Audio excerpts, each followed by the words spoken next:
Hello बच्चों, कैसे हो? आपका स्वागत है त्रिपाण स्टडी सेंटर में। आज जो हम करने जा रहे हैं international politics, BA third year semester जो है 6th है, पॉलिटिकल साइंस है।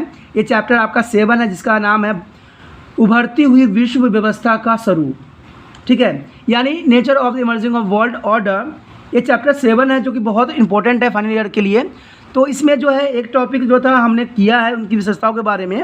अब जो हम करेंगे इसमें कोविड-19 के अंतर्राष्ट्रीय राजनीति के ऊपर प्रभाव। ठीक है, ये टॉपिक जो है बहुत इंपॉर्टेंट है और ये एग्ज़ाम में आने के चांसेस हैं, तो इसलिए आप इसको अच्छे से करके जाना एग्ज़ाम में। ठीक है, लेकिन हम चैप्टर स्टार्ट करने से पहले एक बात जो मैं हमेशा कहता हूँ, जिसको आपको सोचना भी चाहिए और विचार भी करना चाहिए, वो ये है कि जब भी वीडियो देखिए पूरा देखिए, क्योंकि अधूरा जानकारी सदैव खतरनाक होता है। अधूरा जाइएगा इन्फॉर्मेशन लेके तो अधूरा ही लिख पाइएगा। साथ में एक इम्पोर्टेंट बात जो है, जो अगर आप पहली बार वीडियो देख रहे हो तो आप लाइक शेयर सब्सक्राइब जरूर कर लीजिए। इसमें सब्सक्राइब करना आपके हित में है, क्योंकि अगर आप बीए फाइनल ईयर को और भी वीडियो देखना चाहते हो और मुझसे और भी आगे जानना चाहते हो तो सब्सक्राइब कर लोगे तो आपको जो है मेरा वीडियो किसी न किसी रूप में नोटिफिकेशन के रूप में आपको प्राप्त हो ही जाएगा और इसका आप फ़ायदा उठा सकते हो। ठीक है, अगर अभी भी नहीं समझे हो तो समझने की कोशिश करना, तभी इसको सब्सक्राइब भी कर लेना। ओके, देखते हैं हमारा जो है आज जो है कोविड-19 के अंतर्राष्ट्रीय राजनीति पर क्या प्रभाव पड़ा है। कोविड-19 के बारे में तो आप लोग जानते ही हो, जो कि हमारे 2 साल को हमें जीवन को कैद करके रख दिया। 2 साल से जो बच्चे हैं उनके ज्ञान पे, उनके जीवन पे बहुत ही प्रभाव पड़ा है। बेशक आपको ऑनलाइन एग्ज़ाम करने का छूट मिली, आपने इसका फ़ायदा भी उठाया, लेकिन कहते हैं जो ज्ञान आपको प्राप्त करना चाहिए शायद उससे आप वंचित रह गए। लेकिन चलिए, कहते हो तो समय की मार थी, समय की बात थी, वो गया, समय गया। आज जो है हम कोविड-19 के अंतर्राष्ट्रीय राजनीतिक प्रभाव के ऊपर हम चर्चा करेंगे। तो इसमें यही बात है बच्चों की वर्ष 2019 के अंत में चीन के शहर वुहान से आरंभ हुआ कोरोना वायरस जनवरी 2020 तक समूचे विश्व में फैल गया और इस वायरस के प्रभाव ने जो है महामारी का रूप धारण कर लिया, जिसका परिणाम स्वरूप समूचे विश्व का ठहराव उठ सी गई, यानी सबके सब ठहर सा गया। कोरोना वायरस के परिणाम स्वरूप फैली महामारी, जिसे कोविड-19 भी कहा जाता है, ने अंतर्राष्ट्रीय और जो है राष्ट्रीय और अंतर्राष्ट्रीय राजनीति को व्यापक रूप से प्रभावित किया। आज तक करोड़ों लोग इस बीमारी की चपेट में आ चुके हैं और लाखों लोग इस बीमारी से भेंट चढ़ चुके हैं और इसका प्रकोप ज्यों का त्यों जारी है और विभिन्न देशों में आज इस पर बीमारी का प्रभाव दूसरा और तीसरा दौर जारी है। और विशेषज्ञों का विचार है कि जब तक महामारी के इलाज के लिए कारगर वैक्सीन की खोज नहीं होती है तब तक ये प्रकोप जारी ही रहेगा और ज्यों का त्यों रहेगा, अनेक लोग इसके भेंट चढ़ते ही रहेंगे। क्योंकि कोरोना वायरस एक ऐसा बीमारी है जो अपना म्यूटेशन चेंज करती है और ये प्रोटीन की बनी होती है। हमारे शरीर में प्रोटीन के बने हुए चीज़ों को नष्ट करना हमारे लिए शायद संभव नहीं होता है, इसलिए आज तक जो है एड्स की बीमारी का इलाज नहीं हो सका। कोरोना वायरस जो होती है वो हमारे मशीनरी का ही उपयोग करती है और ये जो है अपना रूप चेंज करती रहती है, जैसा समय होता है वैसा बदलाव कर लेती है। तभी आपने देखा होगा कि जो कोरोना वायरस के बहुत से आपने वेरिएंट को देखा होगा, चाहे वो ओमिक्रॉन हो चाहे जो भी हो, आप इससे दूर नहीं हो, आपके समय ही हुआ है। तो ये कहते हैं कि कोरोना वायरस एक तरह का बहरूपिया है, जैसे वो शरीर देखती है वैसे वो प्रवेश कर जाती है और वो मैकेनिज्म जो हमारी बॉडी का होता है उस पर कंट्रोल कर लेती है और हमें बीमार कर देती है। और ये बीमारी से छुटकारा पाना तभी संभव होगा जब आपके ह्यूमन सिस्टम तगड़े होंगे। अगर आप अच्छे खाना करते हो, अच्छा डाइटिंग करते हो, आप स्वस्थ वातावरण में रहते हो तो आप स्वस्थ रहोगे। आपको पता है कि जो कोरोना वायरस है डायरेक्ट हमारे फेफड़े पे वार करती है और आपने एक बात जानते ही हो कि पृथ्वी के फेफड़ा कहे जाने वाले आपने प्रकृति को नष्ट किया है। तो क्या पता प्राकृतिक ने भी अपना कुप्रभाव दिखाने के लिए, आपको एक चेतावनी देने के लिए कोरोना वायरस नाम की जो है बीमारी को भेज दिया है आपके समक्ष। क्योंकि जिस तरह पृथ्वी के पर जो है पर्यावरण के जो है पेड़ पौधे जो है फेफड़े कहलाते हैं, उनको हमने दिन प्रतिदिन जो है नष्ट करते जा रहे हैं, उसी प्रकार जो है जो कोरोना वायरस है हमारे शरीर के जो महत्वपूर्ण अंग होता है फेफड़ा, उसी पे ही अटैक करता है। तो दोनों में बहुत ही जो है असमंजस की बात नहीं है, दोनों बहुत ही क्लियर बात है कि हम दूसरे को नुकसान पहुंचाएंगे तो हमें नुकसान पहुंचाने वालों की भी कमी नहीं है। शायद कोरोना वायरस यही बात सिखाने की कोशिश हमें कर रही है, लेकिन इसका प्रभाव आप सोचते होंगे कि सिर्फ गरीब देशों पे पड़ा होगा या जो लाचार है अर्थव्यवस्था में उन पे पड़ा होगा, लेकिन नहीं दोस्तों, ये जो है अमेरिका को भी कमर तोड़ के रख दिया। अमेरिका सहित यूरोप के अनेक विश्व राष्ट्र इस महामारी के फैलने के लिए चीन को दायी मानते हैं और अमेरिका राष्ट्रपति डोनाल्ड ट्रंप द्वारा तो ये वायरस को चीनी वायरस का नाम भी दिया गया। उनका विचार है कि इसकी उच्च स्तरीय जांच होनी चाहिए कि क्या यह वायरस चीन द्वारा जानबूझकर फैलाया गया था या प्राकृतिक महामारी थी ये। अमेरिका का आरोप है कि चीन द्वारा विश्व की अर्थव्यवस्था को तहस नहस करने और अपनी आर्थिक व्यवस्था को स्थापित करने के श्रेय को मुख्य रखते हुए इस वायरस को फैला दिया गया और इसकी जानकारी गुप्त रखी गई। अमेरिकी इसलिए विश्व स्वास्थ्य संगठन यानी वर्ल्ड हेल्थ ऑर्गेनाइजेशन को चीन का सहयोगी मानता है और विश्व व्यापार संगठन द्वारा समय रहते जानकारी विश्व को नहीं दी जाती गई। तो ये भी उन्होंने अब जो है अमेरिका ने इस पर आरोप लगाया। विश्व स्वास्थ्य संगठन के डायरेक्टर जनरल द्वारा 14 मार्च 2022 को कोविड-19 के महामारी घोषित कर दिया गया था। तब तक ये महामारी समूचे विश्व में फैल चुकी थी और 14 मार्च 2019 को अमेरिकी राष्ट्रपति डोनाल्ड ट्रंप द्वारा कोविड-19 के मुकाबले के लिए समूचे विश्व देश में आपातकालीन की घोषणा भी की गई थी और इस आपातकाल के निपटने के लिए $20 बिलियन की राशि जारी की गई थी। और इसी तरह विभिन्न देशों द्वारा इस महामारी का मुकाबला करने के लिए अपने अपने स्तर पर आवश्यक कदम उठाए गए थे। भारत के प्रधानमंत्री नरेंद्र मोदी द्वारा 24 मार्च 2020 को आरंभ में 3 सप्ताह के लिए समूचे देश में तालाबंदी घोषणा की गई थी, जिसके परिणाम स्वरूप समूचे जीवन ठहर गया था। लोग अपने घरों में बंद हो गए थे और सभी संस्थाएं बंद कर दिए गए थे। तो ये भी एक बहुत ही दुखदायक परिस्थिति बन गई थी। कोविड-19 की महामारी का अंतर्राष्ट्रीय राजनीति को भी व्यापक रूप से प्रभावित किया। इसमें अमेरिका के प्रभुता के घात यानी सेटबैक ऑफ अमेरिका सप्रेमेंसी। लंबे समय से अंतर्राष्ट्रीय राजनीति पर अमेरिका का प्रभुत्व स्थापित रहा है और अंतर्राष्ट्रीय राजनीति का कोई भी क्षेत्र ऐसा नहीं है जिसे अमेरिका ने प्रभावित न किया हो। परंतु कोविड-19 की महामारी के फैलने से अंतर्राष्ट्रीय क्षेत्र में अमेरिका के प्रभुता काफ़ी बड़ा घातक लगा। कोविड-19 की महामारी से प्रभावित होने वाले और मरने वाली संख्या में अमेरिका विश्व में पहले नंबर पर रहा और नित्य प्रति वर्ष संख्या बढ़ती ही जा रही है। इसके अतिरिक्त कोविड-19 की महामारी ने आर्थिक रूप से अमेरिका को बहुत बड़ा घात भी पहुंचाया है। अमेरिका की उत्पादन दर और विकास दर काफ़ी कम गई है और बेरोजगारी में व्यापक वृद्धि हुई है और इस सबके परिणाम स्वरूप विश्व की सबसे बड़ी अर्थव्यवस्था आज लड़खड़ा रही है। कोविड-19 की महामारी ने नवंबर 2020 में अमेरिका के राष्ट्रपति चुनाव को भी प्रभावित किया और अन्य अनेकों कारणों से राष्ट्रपति डोनाल्ड ट्रंप द्वारा कोरोना वायरस के अमेरिका में फैलने की गंभीरता से न लेना भी उनकी हार के लिए उत्तरदायी एक कारण भी बना।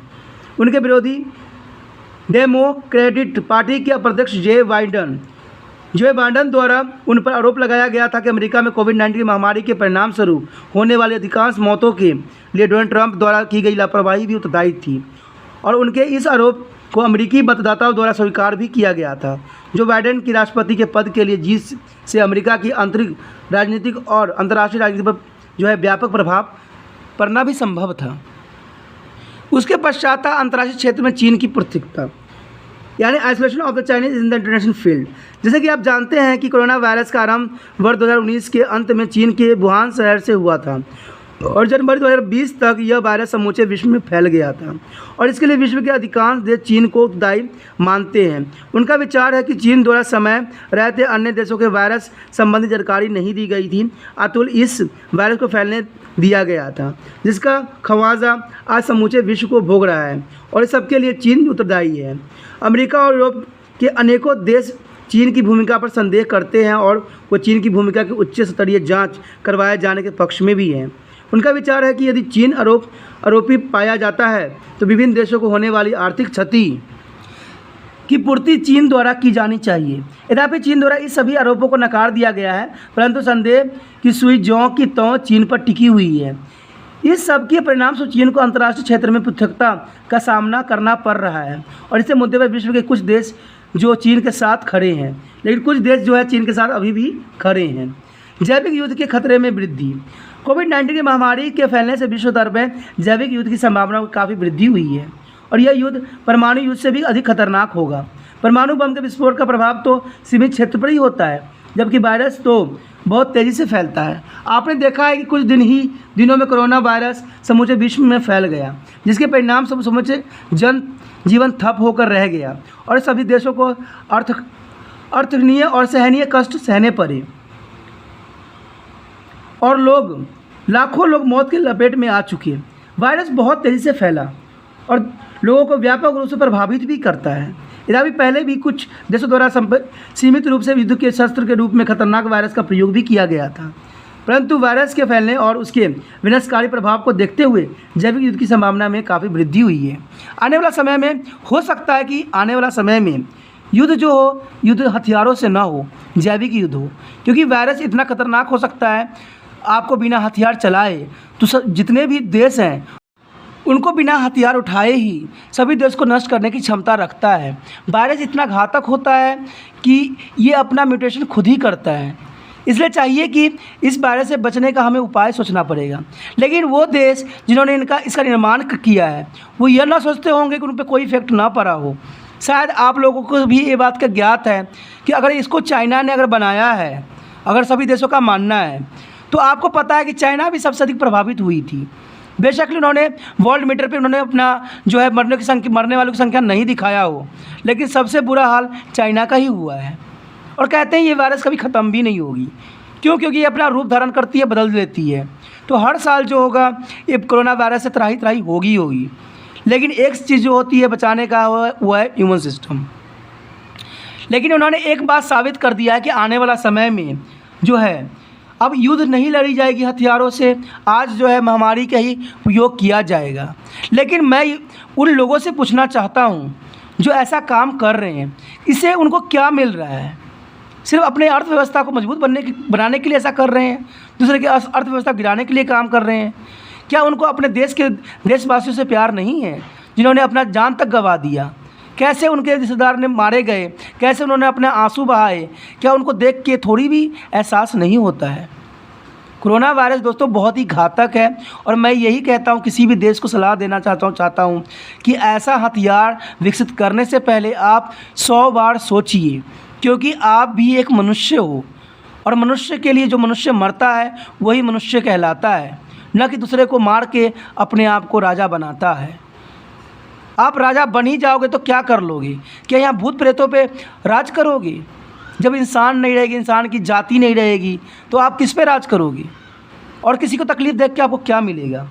लेकिन कहते हैं ना कि जैविक हथियार जो है ये बहुत ही घातक है और आने वाला समय में अगर लोगों की जो मंशा अपना कंप्लीट किया और इन्होंने इस ऐसे और भी घातक जो है वायरस का निर्माण किया, तो शायद वो मानव सभ्यता की जो अस्तित्व है शायद नष्ट हो जाए।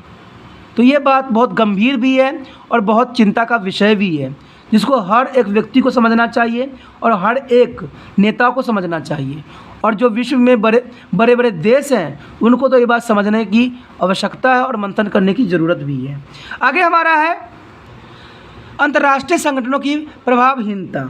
विश्व के भयानक विनाश से बचने और अंतर्राष्ट्रीय संबंधों को नियमित रखने और उन्हें ठीक तरह से चलाने के लिए विश्व में संयुक्त राष्ट्र नेशन, विश्व व्यापार संगठन था, सारे विश्व स्वास्थ्य संगठन, विश्व बैंक, अंतर्राष्ट्रीय मानवाधिकार परिषद, अंतर्राष्ट्रीय न्याय अदालत आदि अनेक अंतर्राष्ट्रीय संगठन स्थापित हुए हैं।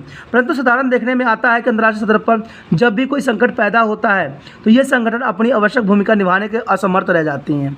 ठीक है। और विश्व में कोरोना वायरस फैलने के कारण कोविड-19 नामक महामारी फैली हुई है, जिस कारण समूचा विश्व भयभीत हुआ पड़ा है। यद्यपि हज़ारों लोग मर गए हैं और लाखों लोगों में लोग हैं इस वायरस से प्रभावित हो रहे हैं। अंतर्राष्ट्रीय उड़ानें बंद और लगभग सभी देशों में आर्थिक विकास रुक सी गई है। निसंदेह बेरोजगारी बढ़ती जा रही, जिस कारण लोग तंगी का जीवन जीने के लिए विवश हो गए हैं। जबकि अंतर्राष्ट्रीय संगठन इस बीमारी को फैलने से रोकने और पीड़ित लोगों को सहायता पहुंचाने में असमर्थ रही है। इसी कारण इस संगठनों ने कालागुजारी पर विभिन्न देशों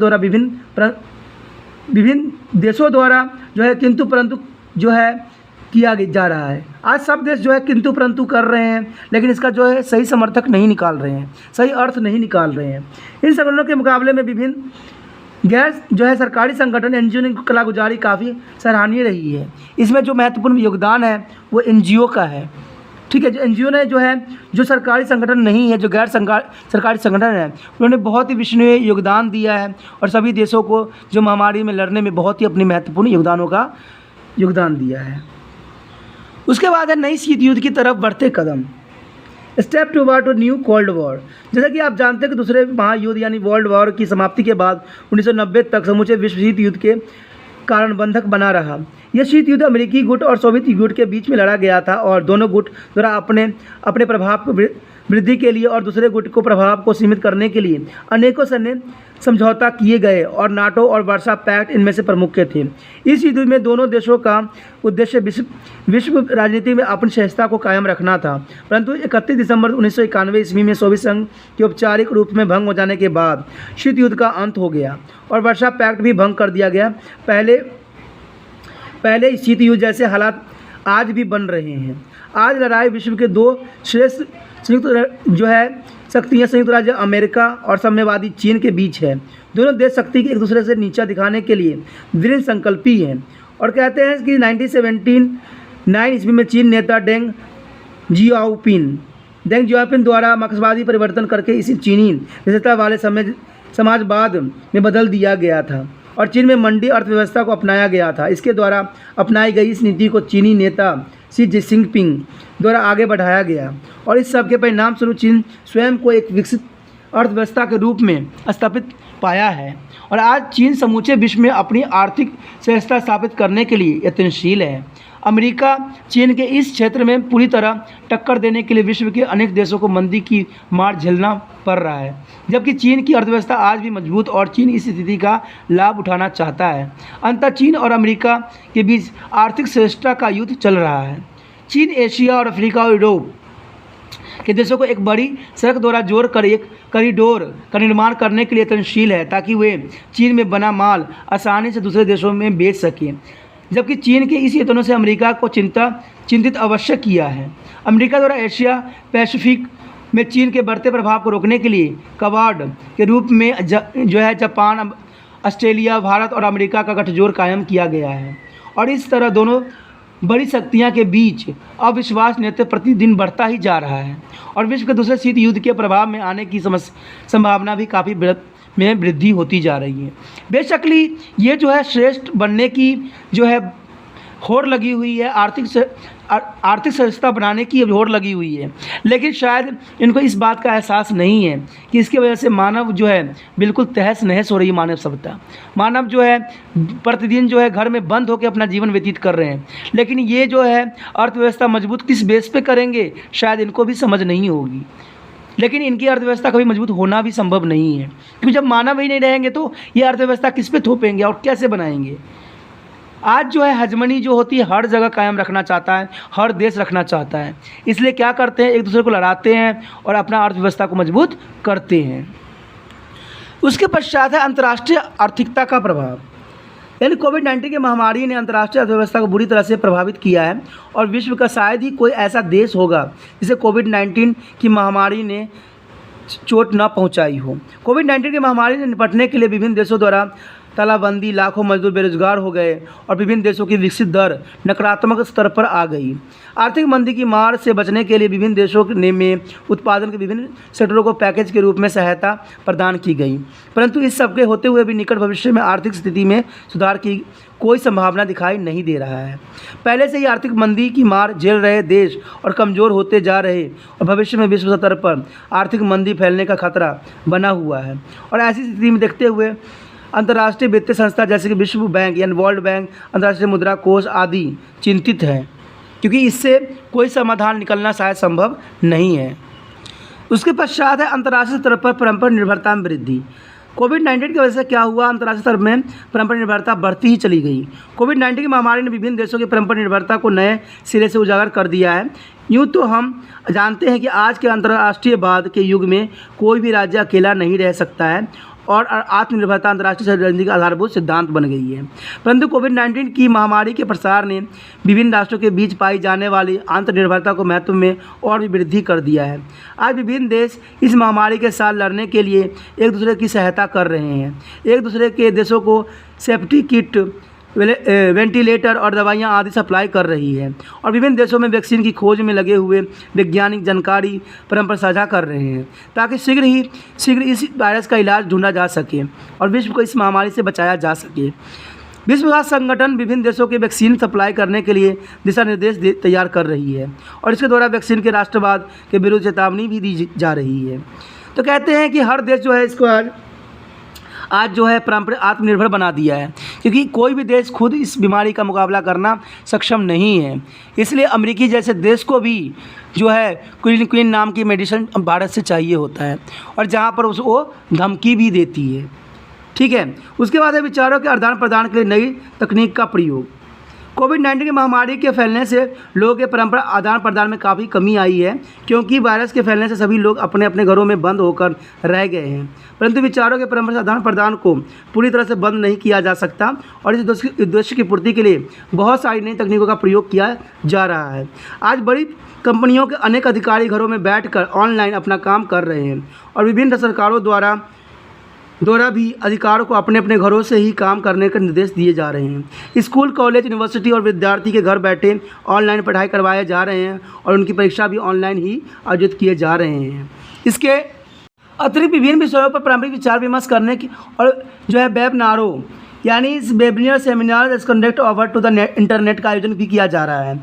इस सबके अतिरिक्त आज अंतर्राष्ट्रीय और राष्ट्रीय सम्मेलन भी वीडियो कॉन्फ्रेंस के द्वारा आयोजित किए जा रहे हैं। प्रधानमंत्री मोदी द्वारा विभिन्न राज्यों के मुख्यमंत्रियों के साथ कोविड-19 की महामारी से निपटने के लिए विचार का आदान प्रदान भी किया जा रहा है। उनके द्वारा सार्क देशों के प्रमुख के साथ भी वीडियो कॉन्फ्रेंस द्वारा विचार साझे किए जा रहे हैं। इसके अतिरिक्त उनके द्वारा नवंबर 2020 ईस्वी में संघाई सहयोग गठन यानी SCO, Bharat, ASEAN, Indian Asian और इसके अतिरिक्त संयुक्त राष्ट्र महासभा यानी G20 को प्रमुख के साथ भी वीडियो कॉन्फ्रेंस द्वारा अंतर्राष्ट्रीय सम्मेलन में भाग लिया गया था। इस सब के परिणाम से समय और धन की बचत भी होती है, और कम नोटिस पर ही सभा सम्मेलन आयोजित भी किए जा सकते हैं। तो ये बहुत ही इम्पोर्टेंट रहता है, क्योंकि ये जो महामारी है बेशकली एक बहुत बड़ा भयंकर रूप धारण कर लिया, लेकिन ये जो है भाईचारे की भावना को भी उजागर किया है कुछ हद तक। यहाँ पर कि एक देश ने दूसरे देशों के हेल्प भी किया है, तो इससे काफ़ी उनमें जो है नज़दीकी भी आई है। लेकिन कहते हैं ना, नज़दीकी तो अच्छी है, लेकिन ये महामारी कभी अच्छी नहीं है। इसे जन जीवन तहस नहस बर्बाद सी हो जाती है। पर्यटन उद्योग की संयुक्त स्थितियाँ। पिछले कुछ समय के दौरान पर्यटन उद्योग द्वारा अपने क्षेत्र में महान प्रगति की गई है। लोगों का विभिन्न देशों के आना जाना काफ़ी बढ़ा है, और कई देश को अर्थव्यवस्था का आधार भी पर्यटन उद्योग है। उनके द्वारा पर्यटकों को अधिकतम सुविधाएं प्रदान करने के लिए काफ़ी धन खर्च किए गया है, जिसका उन्हें लाभ भी हुआ है। परंतु कोविड-19 की महामारी ने पर्यटन उद्योग को सर्वाधिक चोट पहुंचाया है।